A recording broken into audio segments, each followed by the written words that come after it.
It is raining here in Mississippi. So you'll hear some background noise from that. Hopefully it doesn't get too severe.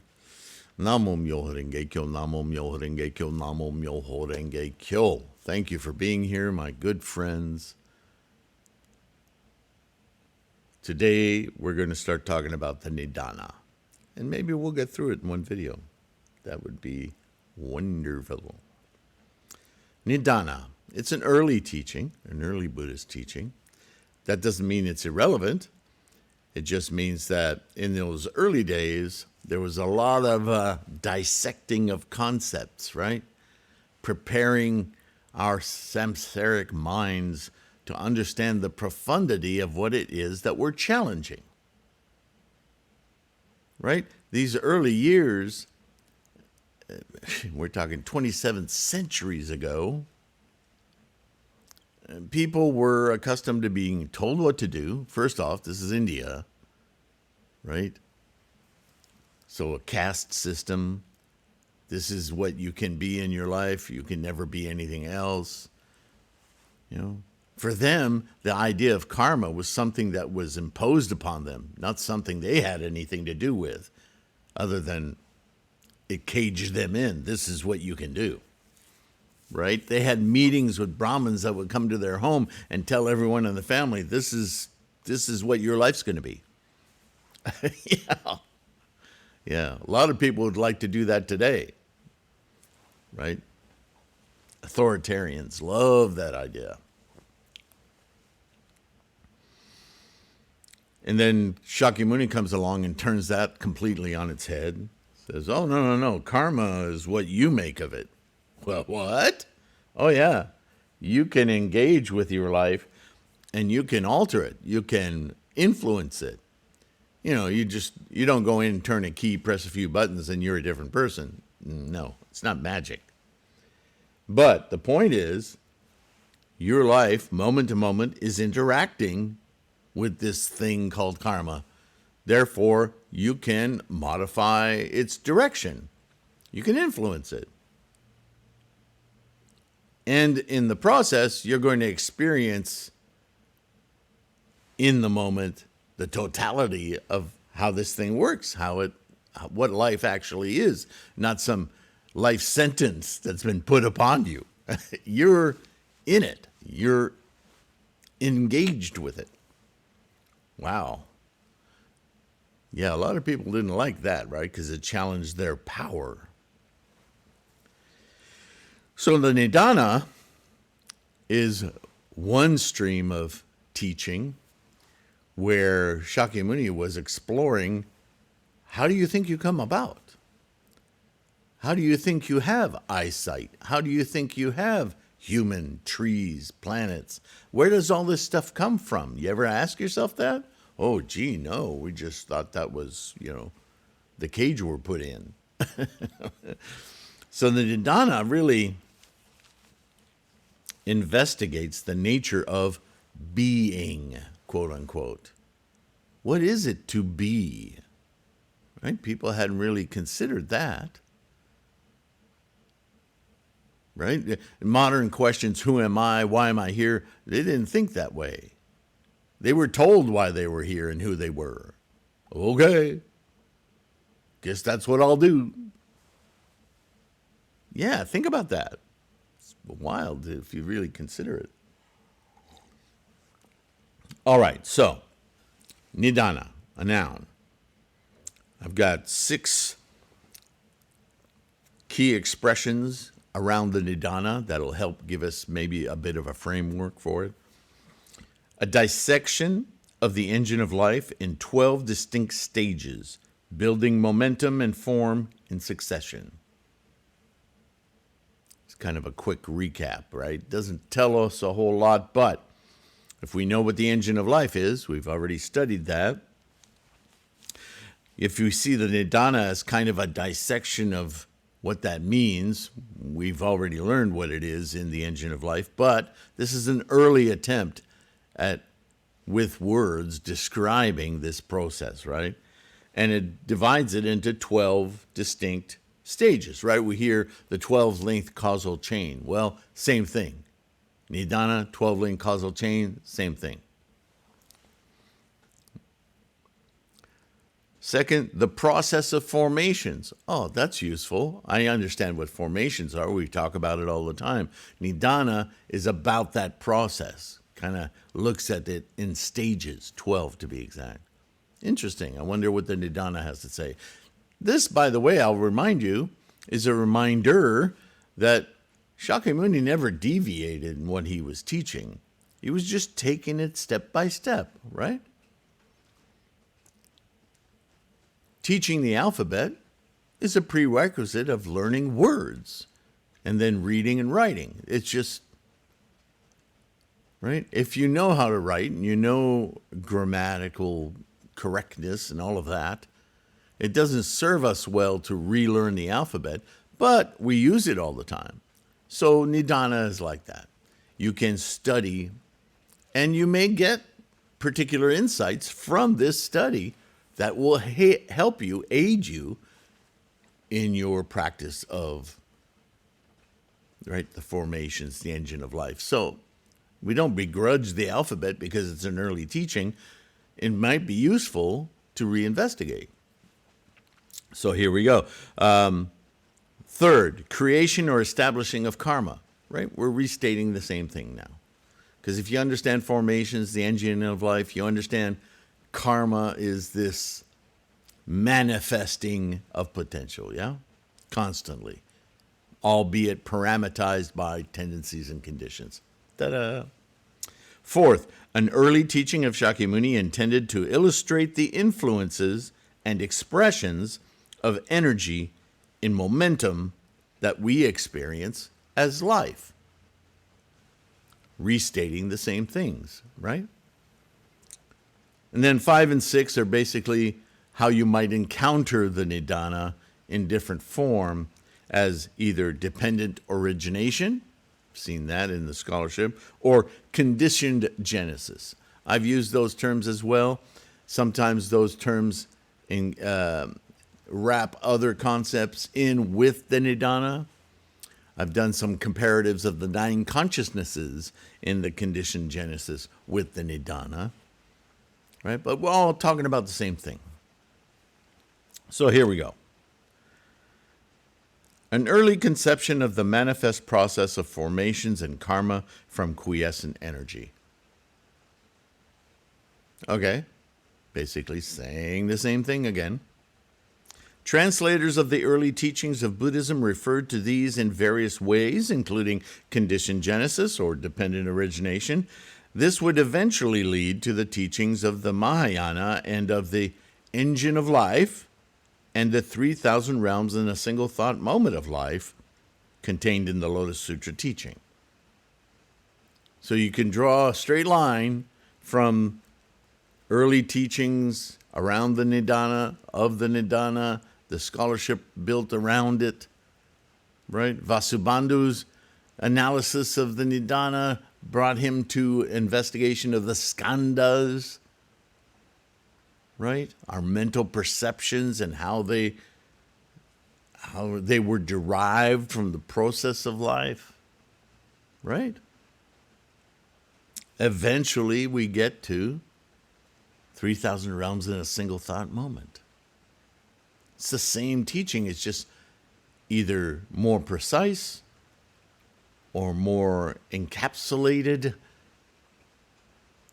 It would be difficult to understand the 10 worlds, for instance, or the 10 realms, to understand them fully, I should say, because it's very easy to understand them cursorily as just memorization terms of feelings or worlds that we're in. But the more we investigate that, the 3,000 realms, as I spoke recently about this, these are just tiny, tiny moments of energy, like photons, that influence a much more general experience that our mind, our samsaric capacity, uses in our epistemology. Love that word. Because it points to what's going on beneath our operating consciousness. We're so removed. We think our minds are quick. It's so much quicker than we know. Because everything that we, quote, know and experience is so far down the line of tendencies and conditions that have provided for our particular lenses of experience. Getting down underneath those layers, that's no easy feat. But this is what the Buddha mind, the Gohonzon, opens the eye of Buddha so that it becomes simple. It becomes obvious how this all collects into our experience. It's no longer mystical. It's no longer happening to us. We're in it. And we're driving. And we're influencing our direction. How amazing. It could be said that the Nidana is a demonstration of the innate components of craving, clinging, and identification as a fundamental force in the development of the cosmos and everything within it, including you and I, right? With a special focus on the formation of sentient beings. We can say that now because of our perspective in 2023 and modern practice, thank you, Nichiren, of Lotus Sutra Buddhism. 27 centuries ago, they wouldn't have this perspective. This is why we're the bodhisattvas of the earth. This is why this is the era of practicing this Mahayana teaching, this method for self-enlightenment, yeah? Also referred to as the 12-length causal chain, already covered, the relationships of potential energy and its formations are taken to act or compile on one another through a process denoting the myriad possibilities of formations into form, from noumena to phenomena. Oh, new words, noumena to phenomena. What's noumena? Well, I take it you know what phenomena is. It's all things, yeah? Gas, solid, ideas are phenomena, right? The mind is a phenomena. But what's noumena? What do you think it is? Another word for noumena would be quiescent energy, right? It's potential. It's nothing, no thing, but it's potential for thing. So it has no parameters. It's just like waiting, right? Life, not life. Life, not life. Not life means not that life can't exist. It just means that it doesn't exist yet. And in what form? So from noumena to phenomena, the Nidana investigates the engine of life. Okay?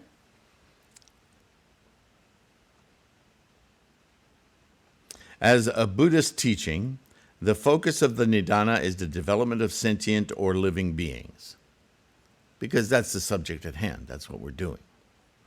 Many more concepts and additional insights were later added to flush out this initial teaching in the Mahayana scholarship of the perfection of wisdom, the Lankavatara, the Vimalakirti, and more, not least of which, the Lotus Sutra.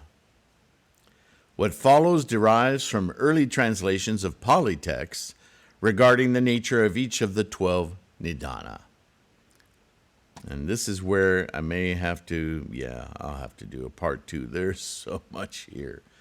But again, I encourage you to stick with it because it's interesting. It's interesting to consider, not only to consider these thoughts today for ourselves, but to consider that these ideas, these explorations into the nature of the engine of life was happening almost 3,000 years ago. It's hard to conceive of that, isn't it? So we'll start. We'll talk about the first 3 Nidana, and then I think I'll take a pause, and we'll do a part 2 and maybe finish the rest. What do you think? Let's give it a shot. The 12-length causal chain. or Nidana. The first three Nidana can be understood as the subtle or Chinese yin of differentiation or nomina, right? If we start from potential, no thing, the first thing that has to happen is some kind of differentiation, right? Where do we go from energy to anything? There has to be a transition. So the first is avidya, or ignorance, unawareness. Well, of course there's unawareness. There's no mind to be aware. But so a state where there is absolutely no knowledge, ignorance, no awareness, because there's nothing to be aware of or to be aware with. It is said here that man is the creator who is unaware that he is such. Now, this is where, again, I caution you, this is an early teaching. So the assumption of the Nidana is a human being. So how do we come about? It's an early teaching.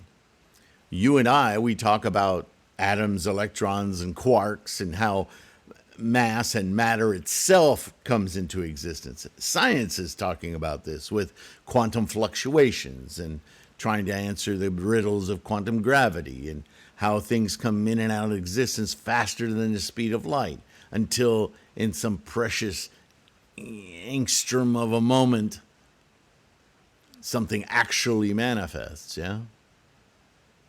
Remember matter, antimatter, annihilating in and out until some kind of a, quote, decision is made. But they weren't at that depth yet with the Nidana. They were just investigating, hey, look, buddy, how do you think your mind came about? How do you think your idea of you came about? So it was pretty in-depth dissection for its day. So let's just read from there, okay? This state represents the initial stage for differentiation. And I could see where if this is what you study, you would get the impression there's an initial consciousness at work here. But please don't start thinking that. That's not what's happening here. Although there's an assumption, because you're talking to another person trying to teach them, that they're following along. So it's their consciousness you're trying to invite into this dissection. Understand? Okay. At this stage of the quiescent energy field, there is no data, there's no information or cognition of any sort that would suggest self-awareness of the whole or any of the infinite potentials within it, right? So again, what I'm saying there is there's no consciousness. This is a PBS program saying, let's look at this from the start. That's where the consciousness is, in the teacher and student investigation, not in the thing being investigated. Okay? This is therefore a state of complete ignorance, since not even a thought is being produced to suggest such a realm. Avidya, that's our starting point, where discrimination's just opportunity to discriminate from non-discrimination, from potential. That's the first Nidana. Interesting place to start. Makes sense. Number 2, Sankara. A predisposition. In order to discriminate something, there has to be something to discriminate. Makes sense. A state of action or work creating distinctions. See formations. This is the state where the parameters of the differentiation begin to form and identify themselves. There's that identity right off the bat. In conceptual ways, also known as kamasantana. This is also where certain imprinted traits or tendencies begin to attach and define the fire or passions, the wanting to, right? Words are difficult here. So you have this state of no state. And in order to have a state that has a differentiation, a difference, in order to have something, there needs to be a separation from no thing, right? So how do you condition, how do you make a thing? It has to have properties. It has to have something distinctive about it in order for it to exist. But the odd thing is that the moment you begin to distinguish, you also identify. And again, those properties, those tendencies, the only reason that they would begin to manifest is that there is something to be, right? It's difficult to aim toward without having a target in mind. That to be aspect of potential in formation to exist requires a craving in itself, a craving to be the thing, whatever thing it is to be.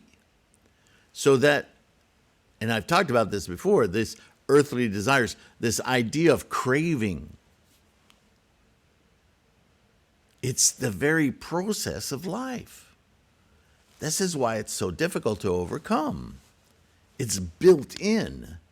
Without it, there would not be being. In many ways, our practice of Buddhism is to stop being completely involved in what has been and get involved in the process of being. Moment. Be here in the construction of this life rather than constantly inventorying your database of what has been. It's not interesting anymore. It's not affecting your life, it's just holding it down. You're just looking at past evidence rather than moving toward instantiation, manifesting. How much more exciting is that? The potential.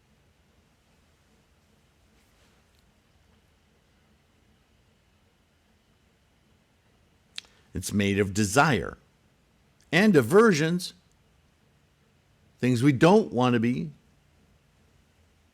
fear and joy, albeit very attenuated sensations without context at this stage, right? We're talking very rudimentary, but we're talking to human beings, so these are analogous terms to open the mind, to consider the vast actions, the 3,000 realms in a single thought moment. But we're not there yet.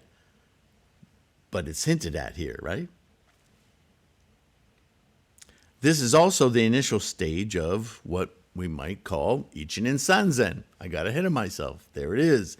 As we collect karmic identity from formations. Keeping in mind, all of this is happening in Max Planck's little unit of time. So fast, right? So the Kamasetana, the first glimmers of energies attractive and repulsive in accord with quantum fluctuations, right? I'm making that analogy here. And B, the Kamasantana, the predisposition of character manifests with the tremendous initiation or craving to instantiate formations, to experience the formations. And then third, which is the last one we'll discuss today, the vijnana, distinctive consciousness. Something is identified. Something finally manifests, however minute it is, a quark. The germ of all that will eventually appear as individuality and the perception of the samsaric eye. Whoa, we just went. Phew.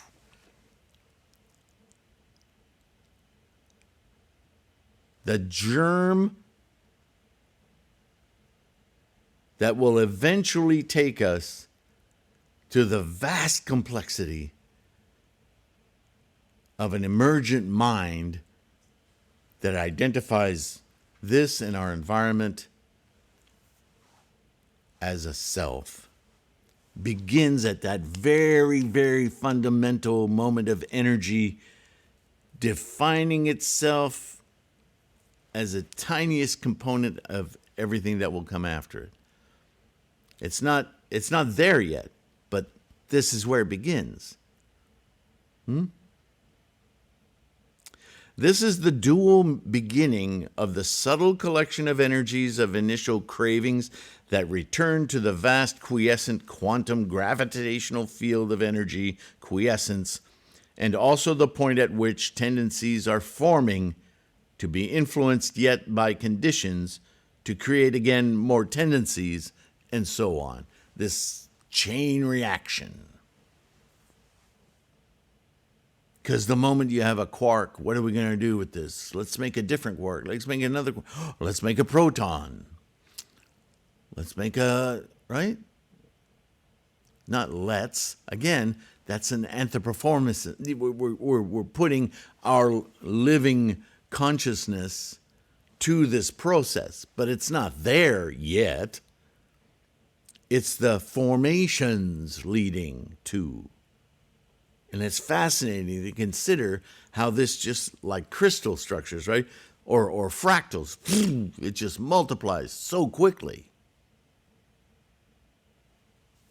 All these little subtle differences and instantiating, oh, look at me, I'm not you, I'm different than you, right? This is all, again, anthropomorphizing, but all in the hunt for understanding the incredible process at work here.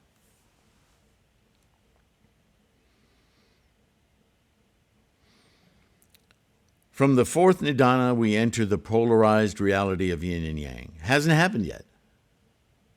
We're still talking about that initial formation, the differentiations of different, like I was saying, this quark, that quark, this quark, that quark, but it hasn't happened yet. We're still in that initial stage of let's make stuff. And yet, in that making of stuff, there is stuff and not stuff. So there's the yin and yang, the seed of it is there, but we're taking this apart in tiny, tiny little slices. Excuse me. Nominal precipitates the yang phenomenal. There it is. Right? The subtle yin of nomina, quiescent energy, through formations, begins the process of phenomena, yang. There you have it.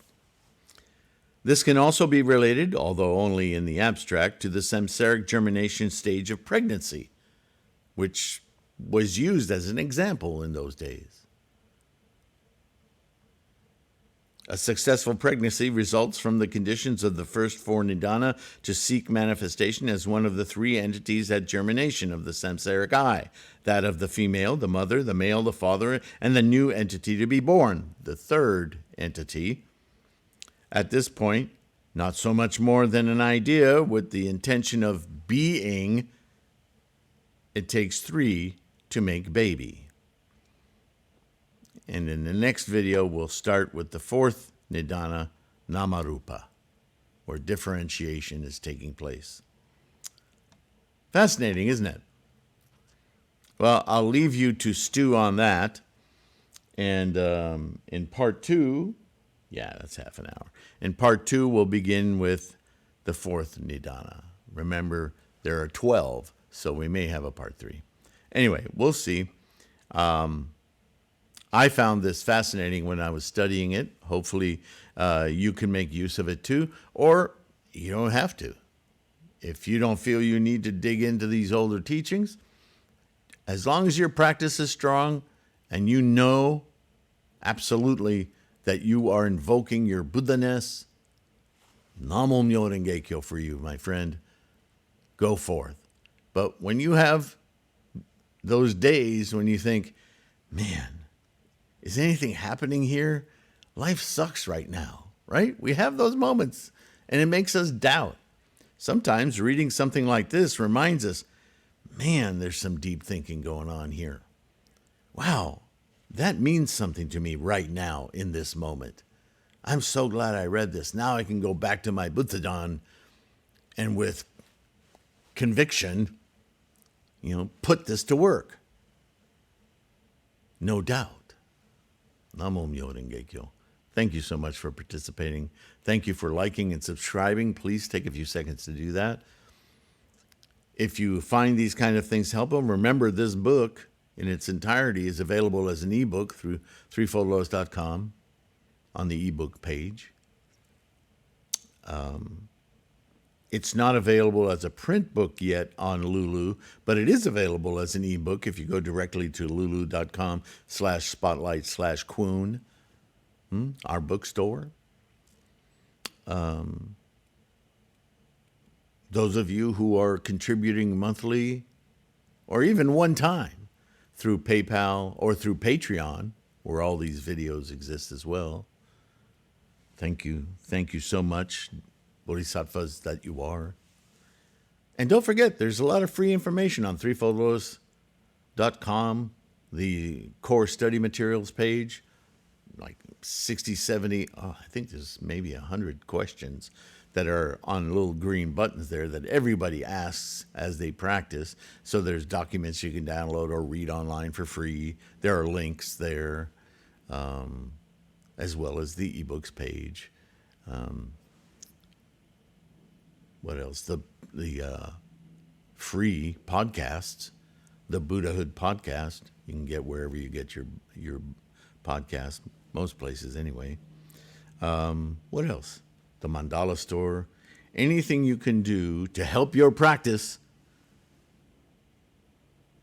bring support to this effort. Namo Myo Renge Kyo. Deep gratitude. It's bodhisattva work. And in that vein, be kind to yourself. Take care of your health, right? Without your health, things get rough. So being kind to yourself means you can see the world with kindness for others as well. It works really nice that way. All right, I'm going to stop the blah, blah, blah. And I'll see you in the next one. Bye for now.